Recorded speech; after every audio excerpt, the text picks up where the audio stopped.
درود رفقا، تا به حال تحسین نخود پلو رو اینجوری درست کردین؟ ترکیب نخود پلو خوش‌عطر با سینه مرغ، اونم با یه روش پخت متفاوت که هم ظاهرش فوق‌العاده مجلسیه و هم طعمش بی‌نظیره. این تحسین همون چیزیه که اگه یه بار امتحانش کنید دیگه دلتون نمیخواد مدل دیگه‌ای درست کنید.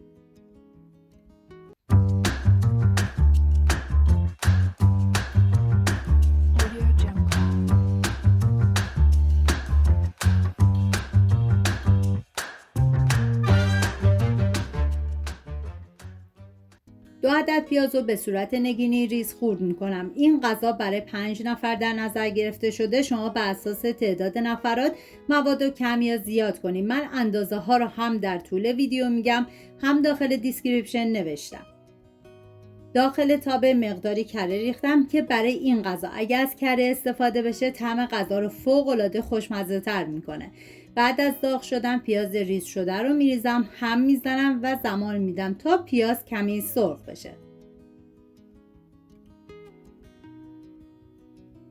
نیاز به 300 گرم سینه مرغ داریم. طبق ویدیو خورد کنید. شما میتونید از ران مرغ هم استفاده کنید یا ترکیبی از هر دو، ولی به نظر من اگر از سینه مرغ استفاده بشه طعم غذا رو لذیذتر و خوشمزه تر میکنه.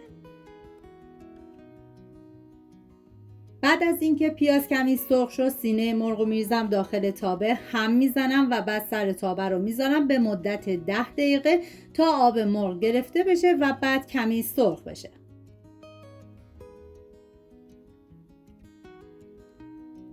نیاز به 200 گرم نخود فرنگی داریم. میریزم داخل قابلمه، مقداری آب جوش میریزم و میذارم به مدت 20 دقیقه بپزه. به هیچ عنوان نباید له بشه و باید فرم نخود فرنگی کاملا حفظ بشه.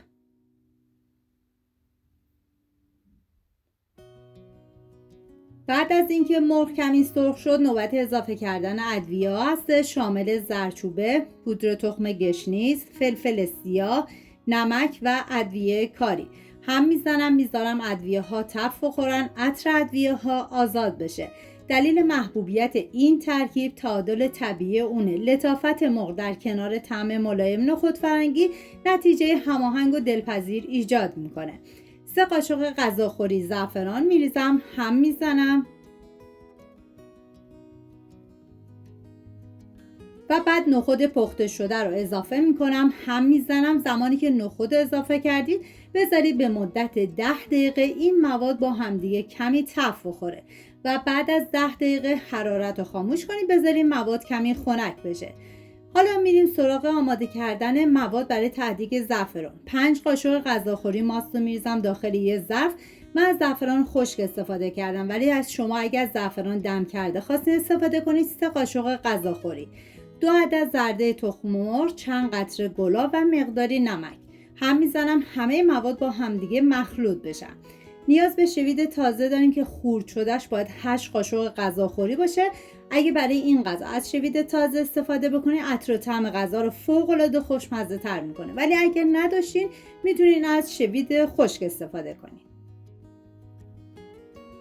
داخل قابلمه مقداری آب ریختم. بعد از به جوش اومدن برنج رو ریختم داخل قابلمه. همیشه گفتم برای انواع پلوهای مخلوط باید برنج رو زنده تر آبکش کنید.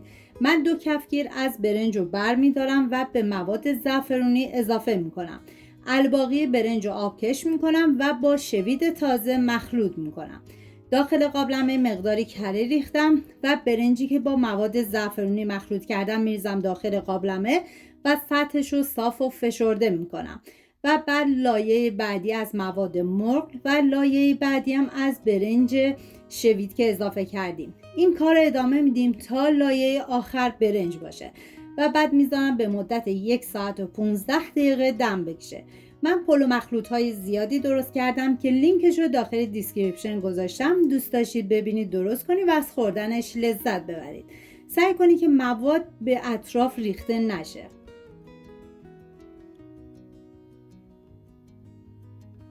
اینم از تحسین نخود پلوی مجلسی و فوق‌العاده خوش عطرمون. اگر دیدن این ویدیو لذت بردین با لایک و کامنت از من حمایت کنید و حتما کانال رو سابسکرایب کنید تا هر هفته کلی غذای خوشمزه و متفاوت کنار هم درست کنیم. منتظر نظرات قشنگتون هم هستم.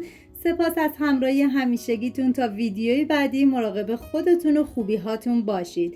تا درود دیگر، بدرود.